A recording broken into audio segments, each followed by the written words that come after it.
Okay, and welcome to our panel discussion for the Aurora Arts Alliance, Keeping an Arts Business Afloat in a Pandemic. I'd like to introduce our first speaker of the evening. This is Jen Keller. I will spotlight her. Hello. Oh boy. I know, you're welcome. You're welcome. Jen is a professional illustrator with experience in decorative illustration, logo design, custom artwork, and publishing. She's illustrated several books and served as the art director and instructor at Fox River Academy of Music and Art in Oswego. She currently has a line of greeting cards and nursery art and has recently launched a pet portrait business that we have gotten to preview at Aurora Public Art as she did animal drawing tutorials for our students over the summer. So without further ado, I'd like to hand over to Jen Keller. Hi, everyone. I'm Jen Keller, like Kate said, and tonight we're talking about running an art business during a pandemic. At least that's what I was told, right? Personally for me, I was super busy during the pandemic. I was pretty lucky. And so when this came up, I was like, oh, I would like to speak on this. So I just wrote up a short little blurb here. And let me figure, sorry.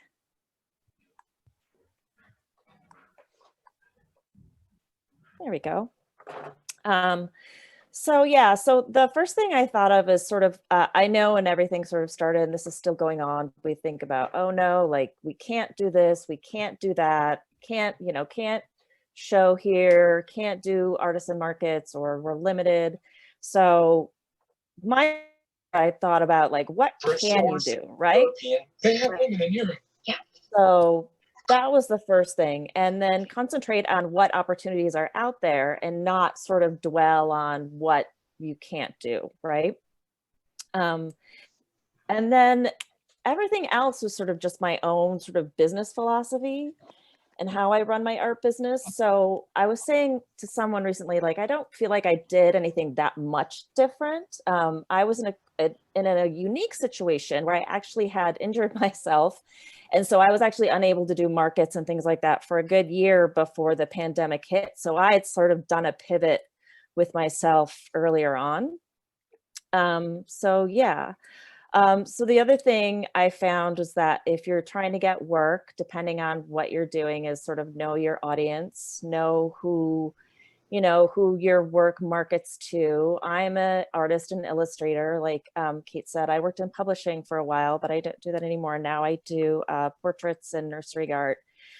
So I pet portraits. So I try to focus on those, that sort of market and the people who would want that kind of work.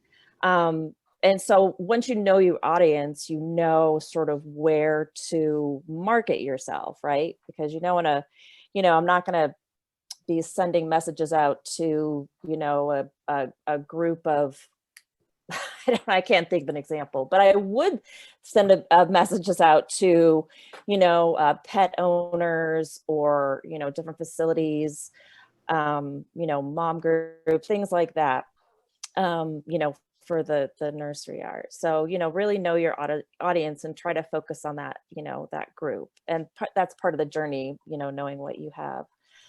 And then the other thing, especially during the pandemic, is like trying to open yourself up for new opportunities.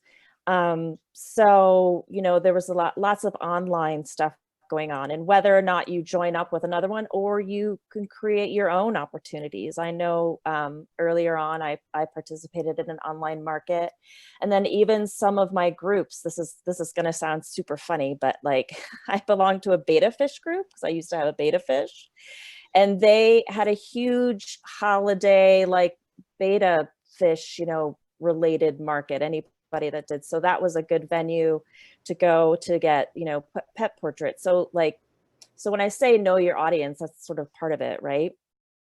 And then the other thing I found that sort of helped was when you are opening yourself to new opportunities, like nobody likes to work for free. I mean, that's just the way it is. Like we're trying to make a living here. But what I found, and I've done this all along, is I'll do stuff for donation purposes. So to me, that doesn't feel like it's free, because the money, it's basically like my donation is my time or my work. And I'm still sort of getting paid, but the money is going to X, Y, or Z. And an example I could have is for my own personal self. During the pandemic, a dog training facility was at risk, and they did a huge benefit to auction off all sorts of different things to different pet owners, whether it was like lessons or collars or whatever. And so I auctioned off 2 pet portraits, and that actually led to other work, right? So you kind of, sometimes you make a decision to sort of do that, and that'll lead to more work or more opportunities. So I never kind of say like work for free, but if it's something that's going to take you to the next step, that's going to get you more work or introduce you to that audience that you need to be introduced to, then, and you're able to, then why not? And then the other thing is just keep making work, whether or not you have the work coming in, because I feel like it gets cyclical, right? If you're making the work and you're putting it out there, then eventually people will see it and they'll get wind of it. And then also just staying current, doing your social media. I mean, this is kind of, I'm sure a lot of people already know this, but staying current with all of that stuff. And then most of all, just stay positive, right? And that sort of circles back to, what can I do as opposed to what can't I do, which is sometimes a hard thing to get over. And even for myself, like I said, I was extremely busy up until the fall when I had surgery, but I still kept up my social media. I still kept up with clients. And right now I have a sort of a backlog of clients lined up for when I'm sort of through this part of my journey. So that's it. Sorry. Thank you so much, Jen. Babble. No, I think that the staying positive it's so important, but also so difficult. It is difficult. All the things that are going on. Well, and you have to allow yourself every once in a while to shake your fist at the sky and then move on. So that's really good advice. Yeah. If you have questions for Jen, if you can throw them into the chat box, or if you want to unmute yourself, go ahead. Where did everybody go? Jen, I have a question. It's Marissa. Hi. Hi. How did you find those online markets to be? Did you feel that it was worth your while?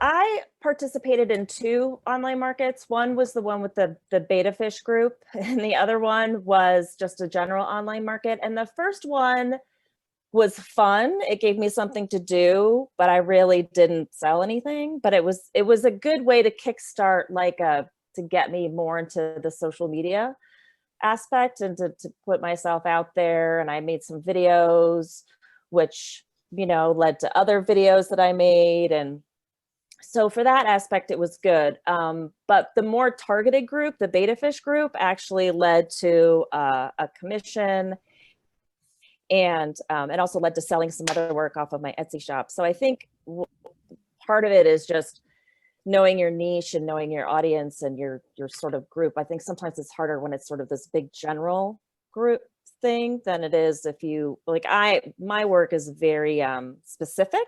So it's really easy for me to maneuver and target that, if that makes sense.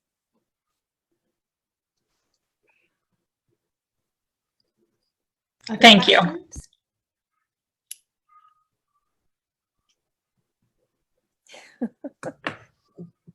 the best part about virtual meetings is the cricket section while people are trying to figure out how to unmute. Can I ask a question? Sorry. Of course. I was just curious.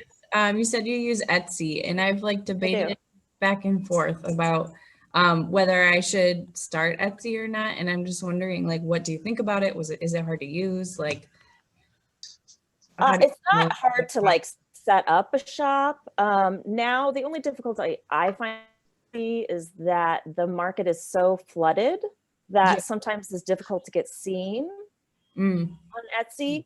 But the more listings you have, the more likely you are to get seen. And if you have links to those, then other places like Facebook, and that's the thing about social media is like, you just have to kind of do it all because you never know where you're going to get work from. It's just random. Like, you know, sometimes I get people contacting me through Instagram. Sometimes it's through Facebook, sometimes through Twitter, rarely, but every once in a while. So I like to say I do all the medias. I mean, I don't do TikTok because that's just not applicable. Nobody wants to see me on there. But, you know, as far as the other venues. So yeah, so I think Etsy is good as long as you have it linked to other places where people can find you. And I also use it when I was doing the open air markets. So whenever I would do sales, it was all connected. You can do it actually through Etsy, which is actually really nice that you don't have to worry about, you know, going in and deducting it and all that. It's connected to Square, I believe. Okay. And do you feel like it helped to like focus in on a niche, or could you keep your commission sort of open-ended? Well, I actually have 2 Etsy shops. Okay. And then my commissions are for my pet portraits. So I have done commissions for nursery art before, but I haven't done one in a while. I sort of pivoted when I hurt my hip last summer and I had to back out of all my artisan markets. I had a friend of mine who had been asking me for a while to do a portrait of her dog. And I'd sort of been putting her off because I was so busy, but I was like, oh, I can do it now. And it just kind of clicked with me. And that kind of goes back to sort of being open to opportunities or being open to like maybe work that you might push you out of your comfort zone sometimes. Because now, like, I was just like, oh my God, I love doing this. Why haven't I been doing this whole time? So, yeah. So, but for the commissions are totally separate. Then the Etsy shop is like prints. I have a line of nursery arts, and that's Keller Kiddo Designs. And then I have a line of greeting cards that actually started right out of grad school. And that's also Jen Keller art. But the 2 styles are a little bit different. So that's why I decided to market them differently. Okay, cool. Thank you. And Jen, if you want to throw your contact information into the chat so that people can see it, you can do that. I will. Let's see. I want to thank you again for taking the time to share with us. I don't want to put you on the spot as you are trying to type stuff into the chat. Thank you so much for presenting for us today. Welcome. I am going to bugger out for a little bit, but I'm going to keep you guys on because I want to listen to the other presenters, and then I'll pop on in the end if there's time. Sounds Thanks, great. guys. Thanks so much, Jen. Thanks. All right. I'm going to ask Latrice to unmute. Excellent. Welcome. Our second speaker is Latrice Murphy. Latrice is an Aurora resident, a mom of 3, and the owner of Latrice Murphy Design and Photography in downtown Aurora. She specializes in high school senior photography, headshots and branding, sports and family portraits. She's been taking photos and designing since the year 2000, and she made the leap to being a professional photographer in 2013. We are thrilled to welcome this evening, Latrice Murphy. Hi guys. All right, so I'm not as like organized as she was. I literally have like my scratched out notes. But so the word that she said that I literally was going to use is pivot. So for me, when everything got shut down in March, so I have a senior model team that I host every year, and that's the bulk of my business for the year.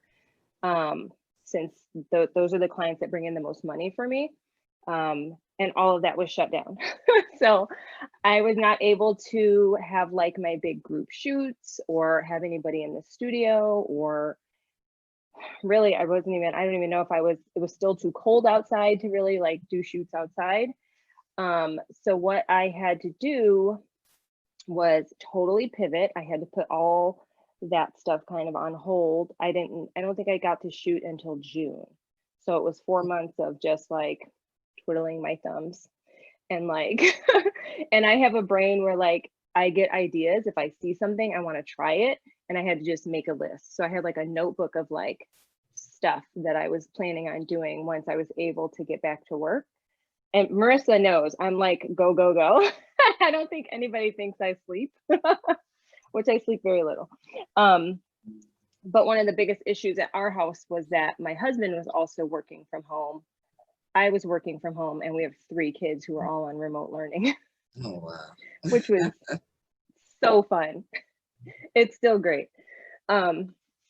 So normally each year, another large part of my business is sports photography. So whether that's photographing a large soccer league or some high school sports, all of those were shut down as well. So I was like, what am I going to do?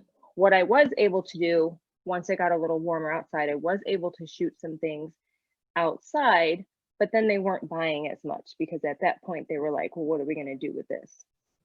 So I ended up coming up with these yard signs, like I don't even know what size they were. They were like 24 by 18, just yard signs that you put in your yard. Like you guys have probably seen them everywhere now, whether it was the Black Lives Matter signs or, you know, the We Believe signs. I started just reaching out to all the sports teams first. And like she was saying, like your following is your support system. So I made a list of the people that I could reach out to that could possibly want to order something or want to set up something once we were back to work, or somebody who wanted to pay for something in advance, or, you know, something like that. So that was when I kind of made my list. I reached out to the schools and the sports teams that I was working with first. And then they ended up wanting all of these yard signs. So they couldn't do banners, which they would usually hang in a gym. They were like, let's get a yard sign for each athlete. So that was actually, I think I ended up having 3 times the sales of the previous year in March and April, just from yard signs. Wow. And then what I had done is I made my own kids' yard signs because one was leaving elementary school, one was leaving middle school. And so I was the embarrassing mom. I put their picture on it and I was like, 8th grade graduate. And they're like, are you putting that in the yard? I'm like, absolutely. So then the school, I'm really good friends with a couple teachers at the school because I had shot their kids' senior photos. And they said, hey, do you have an idea for this? And the principal reached out to me and she said, I want to get one for every teacher. Wow. I'm like, we can do that. They didn't have pictures on them, just their names. But so she paid out of her own pocket. It wasn't even school funds. She paid out of her own pocket almost $1,000 for like 60 signs or something like that. But what I did with that is every sign that she bought, I gave the PTA back $3. So like she was saying, donations. So that was a donation opportunity, but it also got my name out there to every teacher who might have a high school student. So I think I've shot maybe 4 or 5 teachers, seniors in 2020, which I wouldn't have connected with before because they didn't know my kid from the next kid. Like if you didn't have them in class, they wouldn't have known me. Then the middle school principal also asked. So then he put it out there as well. And then what they did was they opened it up to their students. So parents could purchase. So he actually put it in their school email that this is what I was doing. The PTA was getting $3 back. And I want to say out of 800 kids, I probably sold like 240 signs. So the PTA got back a good chunk of money, which was nice. And then these signs were everywhere and had my logo on it.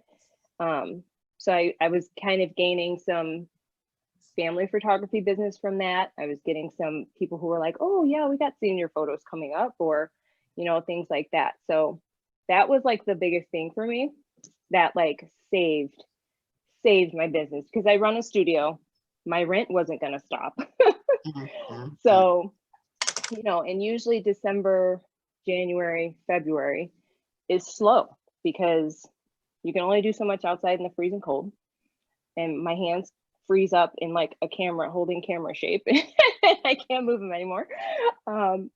And then I usually get like headshots and stuff like that. So I usually run a big headshot special or something like that. But even this year, I think I just got back to work this week because we were just moved back into tier 2.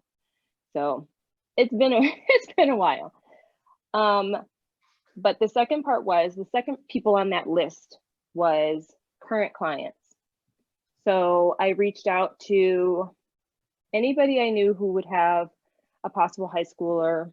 And I have a really good group of clients who are super loyal. So they were like, we'll pay for a family session or we'll buy a gift card. I started offering gift cards, which was really good because then they can buy it now and then use it whenever. I had one client who stuck out in my mind. I had done their family photos. She has 2 kids. She wanted to have her daughter's senior pictures done. And she said, you know what, let me just go ahead and pay for my freshman or sophomore senior photos also. So what she did was she paid for his session, she paid for her daughter's session, and then she chose 2 very large packages as well and paid for it all at once. And that like covered me and my studio for like 2 months. Oh, thank you. So Jesus. yeah, so I was like, thank you. I was like, here's a free extra, like, what can I do for you? But she was like, she didn't want to take anything. She's like, I know it's hard. And so that was it for me. The clients who reached out to me and said, hey, what can we do? What can I buy? You know, I was selling gift cards. And so my clients are amazing. And like she was saying, social media is huge, whether it's, and I do TikTok. I have a teenager though. I tried to dance. She doesn't know where she got her dance moves from, but she got it from me. But so I started doing that, and for social media, it was hard. So I had this group of senior girls who were just waiting to do shoots. So they basically model for me throughout a year, and then I also shoot their senior session. So I'm like, what can we do on social media? TikTok. So what we did was we did a cute little like they dropped the makeup brush from the top of the screen and then the next girl would catch it. And then there was like all 12 of them in the video, and it was just like keeping them engaged. So that was, and then that was keeping like their friends were getting engaged, or, you know, and so they were seeing it happening and they were like, oh, like, who is she? So then I was getting calls and getting booked up, and people were just waiting for us to be able to open. So social media was huge. I did a virtual photo shoot, which was literally through FaceTime. That was really cool. That was actually, my niece was one of my senior models.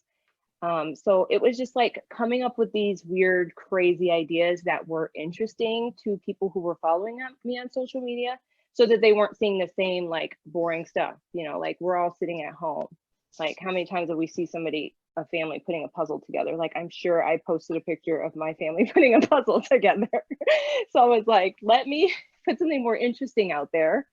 And I'm like, virtual photo shoot. And people were like, what do you mean virtual? I'm like, literally, her mom was holding her phone, FaceTime, and I was holding my phone, FaceTime. And I would just talk her through posing and talk her through what to do. And I was snapping pictures. And then I was able to just like edit them through like Lightroom and Photoshop on my phone. And that was like the beginning of conversations with people. And then they were like, oh, well, do you do regular like senior pictures? And I'm like, well, yeah, of course. So there's a lot of pivoting going on in 2020 for sure. We did porch photos because we were able to do stuff outside, but we had to stay our 6 to 10 feet away, which was perfect. So families could just be on their porches and I didn't have to be close. That was a donation event. So 50% of that went to the Aurora Interfaith Food Pantry. Me and my daughter actually did a video of us shopping at Aldi, and like we loaded up like 3 carts. And then I'm looking at my scratchy notes here. For Easter, I offered a digital Easter bunny photo. So like the kids who didn't get to go see the Easter bunny, I was like, just send me a good iPhone photo and I'll just pop it into this cute little frame. The Easter bunny was holding a frame. So that was big. Any graduates, there was a bunch of graduate signs. It was just all about like being creative. Like obviously we're all creative people. Like I had to just kind of like mesh two things together, like my creative ideas and like actually either printing stuff for people or just offering something different. So I'm trying to think of what else. Virtual photo shoot. Oh, I switched all my like regular sales meetings were all through Zoom or FaceTime. That way people were still getting that like face-to-face, you know, interaction with me, talking through, you know, my packages or my collections and not just doing it through email. So I think we all got to the point where we were like, I just want to see somebody's face, or I just want to talk to another adult. like I was like, somebody else calls me mom, I'm gonna lose my mind. Just gonna go outside. But so it was crazy. It was stressful, but I ended up having a super busy year. I think I doubled the amount of seniors I shot. I doubled the amount of, I think, families that I shot. I think I, like just from my fall mini sessions through the holidays, I think I shot like 114 families, and it was crazy. Like I think the year before that I shot like 28. so that was like massive, and that was all like social media, keeping them engaged, bringing in new clients from other friends, and then them booking really early. They were like, hey, do you do fall pictures? And I'm like, yes, you can book it now. So by the time it was, you know, October, November, I was packed. It's crazy. So I took off like a month. I'm back to it this week, but yeah, it's been interesting. So yeah, Hey, but I don't know. I that's- think I hit all my points. Yeah, it's pivot. You just got to pivot. I heard pivot, and I'm also hearing a lot from both of you about connections with clients and connections with community and how important those are. Thank you very much. Does anybody have questions for Latrice? You can unmute or pop them into the chat box. I do. So you kept saying you reached out to your people, your clients that were. So what's your preferred method of doing that? Do you do emailing? Do you do a social media thing, or how do you do that? Do you call them? Do you cold call? I know, right? I know. Nobody makes phone calls anymore. I know. Oh, it's so weird. I know. My kids, I'm like, call your friend, and they're like, no. Like, okay. No, I always kind of combine like a social media post or like a, you know, like a marketing board or something with either my newsletter or an email that I would send out to everybody. Most of the time, a lot of my clients, I have their cell phone numbers. So I will just start texting people.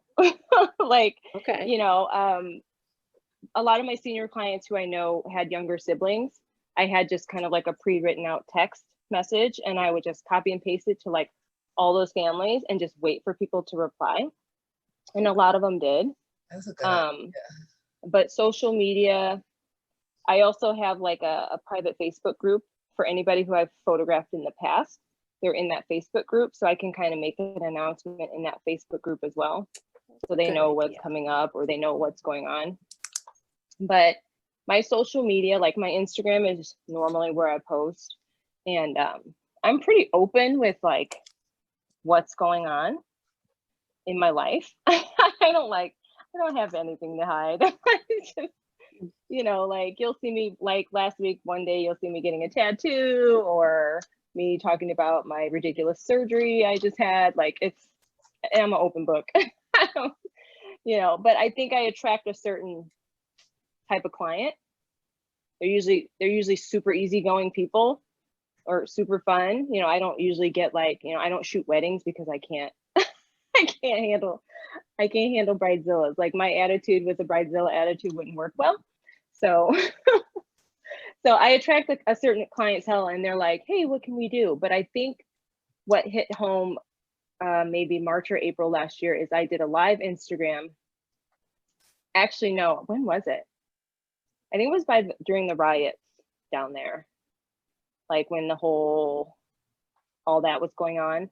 And I was seriously worried that like my studio was just not gonna make it. I'm like, I have all this expensive equipment in here. I was there that morning, it was busy. And I did a live feed and I literally was like crying, and people are like, it's okay. Like, what can we do? How can we support you? That was big too. So I think it's just like, you got to give a little of yourself and be open and keep in contact with people, and they'll stick with you. That's cool. Really good advice. All right, thank you so much for taking the time to be with us. Latrice, if you want to throw your contact information into the chat, we can also put that up in the Facebook group. Okay. So thank you so much for being here. You're welcome. Thank you. All right, and last but not least, let's get the spotlight on Cheryl. Cheryl Holz is a mixed media artist who has been making art full-time since 1999 and rents studio space in downtown Aurora. Her work has been featured in museums, galleries, corporations, and hospitals, as well as some of the top art fairs throughout the country. As her profile photo for tonight's event indicates, Cheryl says she must always have at least one dog. At least Preferred is one. 2. So I would like to give a warm welcome to Cheryl Holz. Take it away, Cheryl. Hi guys.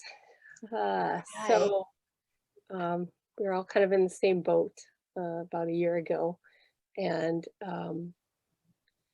I don't know, I had some losses. I was kind of floundering for a bit.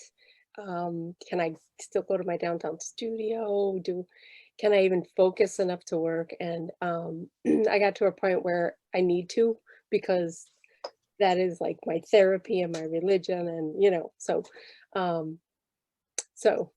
I got on it. I got back to work, and I just kept having these this house shape like was persistent, and I just felt like the need to make that. And I had done some before, and then I realized, well, that's really fitting for what we're all doing right now, because we all stay in our houses. And for re-entry studio, I usually don't like to tackle anything huge, so I start small. And as I started making these little house-shaped things, I also was thinking, well, how, you know, where are these going to go? You know, are they? I mean, there's no, everything's been canceled, right? But I try and keep abreast on all the new ways that people are making their living from their work. And I had been curious about a couple of people who've been doing Facebook auctions or live Facebook sales. And so I watched a couple of those, and I decided, what the hell? What do I got to lose, right? You know, doesn't cost anything but my time.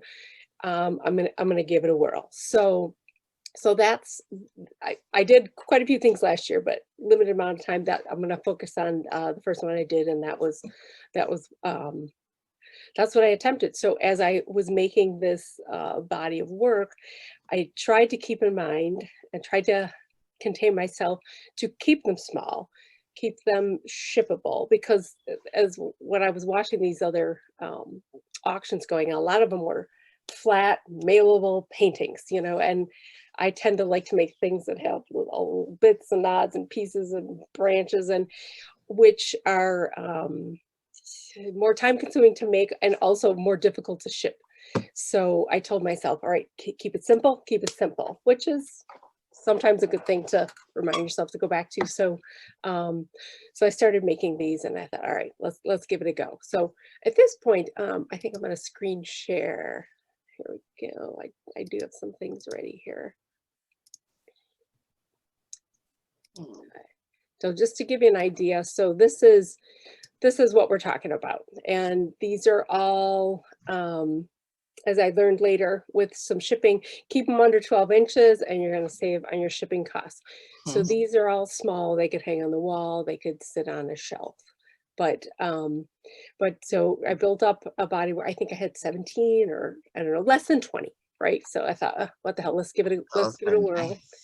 And so here, this is, and I'm a list maker. So this is, I give you my list, because if I don't, then I just tend to, you know, flutter about. So the thing is, make something that excites you, right? Because if you're trying to do something just to sell it, it's just not, as you know, I don't know. To me, it shows through in the work. So these things satisfied me, but they also satisfy the requirement that I would be able to keep them a lower price point and shippable. So, and then as I'm doing this, as everybody else has said, social media, necessary evil, posting that process to keep people engaged and like, you know, I do a lot of papers first, and so I post those, and you know, I post the failures too, and the what the fuck days, you know, but you know, just to let people know this is part of my process, right? This is how it's going. Sorry, Kate, can you mute that? So okay, so a lot of stuff goes into this, and I have to say, if you can do anything for yourself, invest in some marketing skills, because we're solopreneurs, and you know, hopefully someone rescues you and makes you a millionaire, but we got to learn how to do it ourselves from everything I've seen. And so I have invested and taken marketing classes, and these are all coming back to kind of, you know, refuel me when I'm like, how can I attack this? So these are some of the things that I was doing as I'm going. You know, your emailing list for me, that's gold. I mean, you should always be collecting, harvesting emails.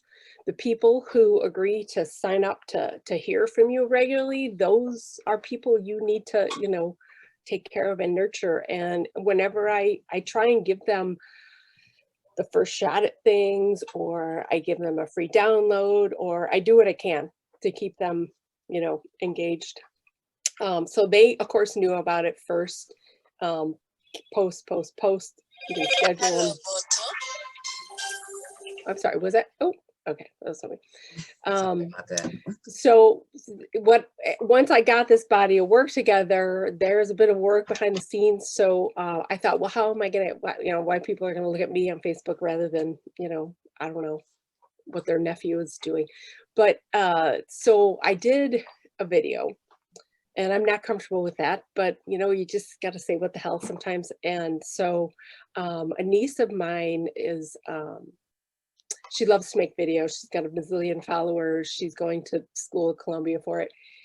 So she couldn't come and shoot me because of the whole COVID thing. So I shot stuff. She put it together in a kind of a funny, she has a lighthearted sense of humor that fits me.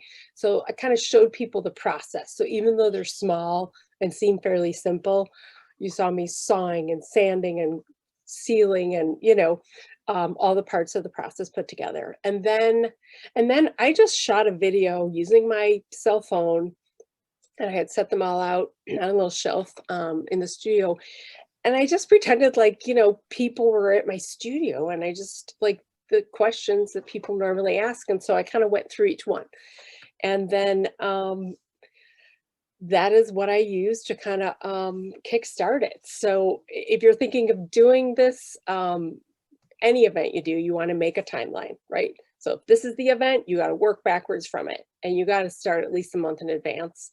As you're going, and I've done more than one of these now, so I'm kind of fine tuning, you know, my process. But as you go, photograph, make a folder of, you know, images and sizes and descriptions, you know, talk to your phone as you're making. I make a spreadsheet with everything in it. It helps keep that straight. If you're really good, you'll have them already entered into your Square inventory before the auction. So the day of the auction, the first time I did it, I just said, this is the day it's going to happen. Please. And it's going to happen from 6 to 9 on a Friday night. I've changed it since then, but it worked, and they all sold. So that made me happy.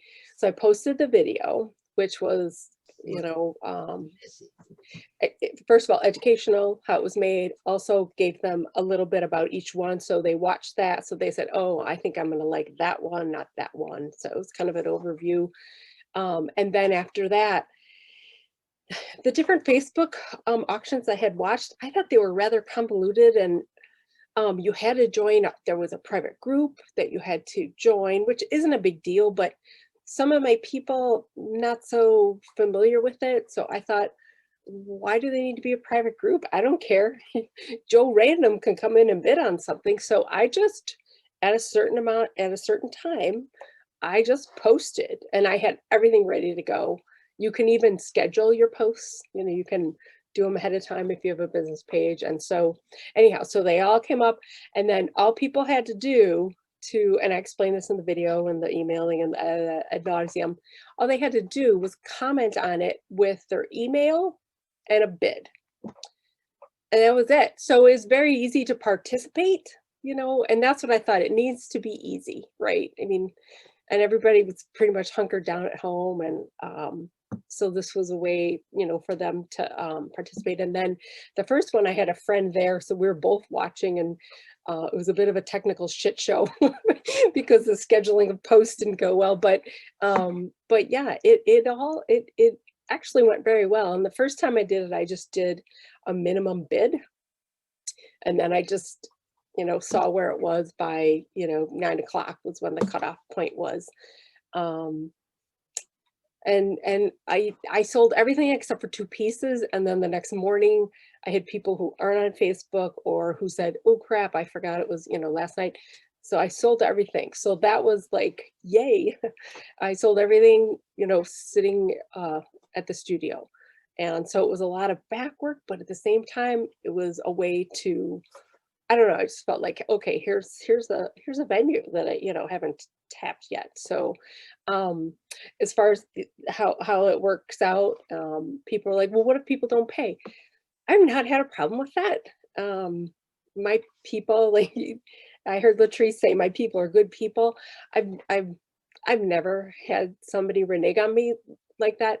But what I did do is, you know, whoever had the highest bid at 9 o'clock, it was so-and-so. I had their email. So all I had to do was I sent them a Square invoice, and they could pay right away with their however they wanted. And a couple people said, can I send you a check? I said, sure. Okay. You know, that's fine. But yeah, so that wasn't a problem. There's other auctions I've seen that if you don't pay within 15 minutes, like, you know, you're out. And I don't know, that just, I thought it might be an issue, wasn't an issue. The second one, I had a spreadsheet, so I kept track of who bought it, who won it, did I invoice them, had they paid, and have I shipped it out. I used USPS click and ship, which has been, for the most part, awesome. They do slip up every now and then, but I can sit right here in front of my computer, enter information, and print it out, you know, in one batch. And so that makes it easy. I can even schedule a pickup. So there was no, you know, stand in line and dealing with the surly postal workers. And then I did try and, you want them to have a good experience, so they do it again. So I did a couple things. So here, okay, now I will share. Here's some of the promo things that I did, because I think visuals are good. So this one on my Facebook banner page, this one on my Instagram page. Of course, I'm feeding them all along, you know, and then this is how I wrap them up. And if people spent more than, I don't know, I can't remember what I said, $100 more, I sent them gift cards, and they were just thrilled. You know, they're just thrilled to have that. And, you know, I had people say, oh my God, I'm you know, saving the wrapping. Yeah, so I don't know, that has been you know, granted, I'm working a lot harder for $150 pieces than I am, you know, for what I used to sell for $1,000 pieces. But you know what? I was able to pay my studio rent, which I was thinking, woohoo, you know, that's a couple months rent. It also, I got clients who were friends of friends of friends, or whoever, who had been following me on Facebook, who never were able to make it because maybe they weren't local, or maybe they were intimidated, or whatever. I mean, they felt comfortable just bidding on Facebook. And so I don't know. So that's one of the things that I've done, and so far so good. The other good thing that came of it is I have a couple of manufacturers that I work with.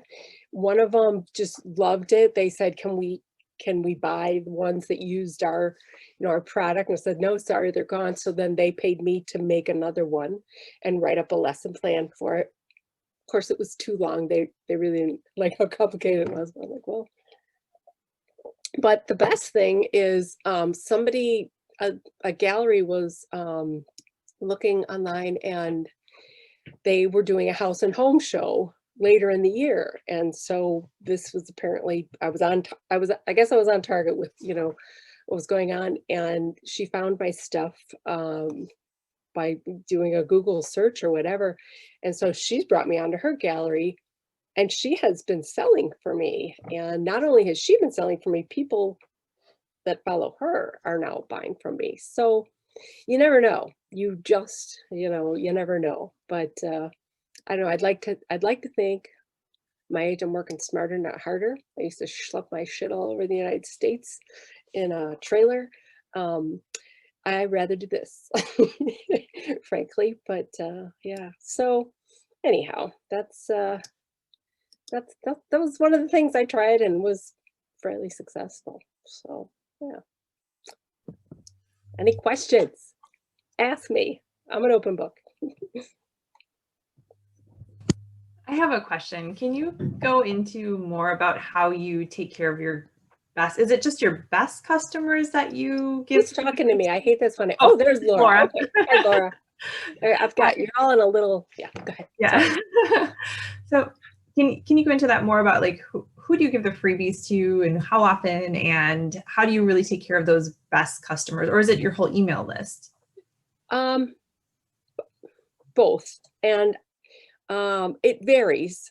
I have done things before where I show them on the email, and if they want it, they can nab it before I put it on the website or before I send it to the fair or whatever. So, and I have to say I mean, so many times when I send out the emailing, bam, bam, bam, I get hits. They are the people that, so that's why I like to take care of them. At Thanksgiving, I said, thank you, man. You guys, have bought for me this year. Here's a free download. And so it's a printable piece that was, I don't know, like 5x7, like a card. What I'm working on right now, which I haven't really announced yet because I need to pull it off, but I would like to do a hand paint. Valentine's Day is my next. I love it. I know it's, but I do. It's the love holiday. It's good, and people don't expect a Valentine, and so I'm trying to have a hand painted Valentine for everybody who bought anything from me last year. So I'm working on that. I used to do Christmas cards. I just try and do different things, but basically I think they'd like to be in the loop, and so I try not to bore them. I try and be regular intervals of emailing, but if I don't have anything, I don't send it. But even then, when I think I don't have anything, I really do. And so the goal for me is once a month to reach out, and even if I don't have any action things for them to do, I can't say you can't buy me here, I show them what I'm doing. I show them what I'm doing, and then it's, they also, you're not only selling, yourself. I mean, you're selling yourself as well as your work. And so part of me is, I love nature and I love animals. And so at the bottom of my emails, I always have a little picture of my doggies or my pets. And so I cannot believe how many people I've connected with that way, who respond after my dog died, who respond like, oh, your puppy. And so you just, I'm connecting with them, not just about art, but on a personal level, and most of my people are people who care about nature and conservation. So, that's kind of my niche, but it isn't necessarily, the be all and end all. They keep telling me when you're going to make dog art, and that's just not. I'm gonna send them to Jen now. Now I know where to send them. But it's just, that doesn't, I don't know, it just doesn't work for me. So so I take care of them however I can come up with. And Laura, you might come up with something different or better. And then throwing in extras, little extras that don't cost you much. Like I did a virtual open studio, and people who spent a bit, I threw in, a bundle of greeting cards that were wrapped with like, really cool textured yarns. They loved it. They were like, oh my God, thank you so much. I mean, what did that cost me? I don't know. $2 maybe, not even, I don't know. Cause I've had those damn cards so long. I was just like, yeah, let's move them on. So you just try and be good to them. I don't know. Long answer, sorry. Thank you, Cheryl. That was good. Well, thank you so much, Cheryl, for taking the time to share this with us. I've learned so much tonight. I want to thank all three of our presenters.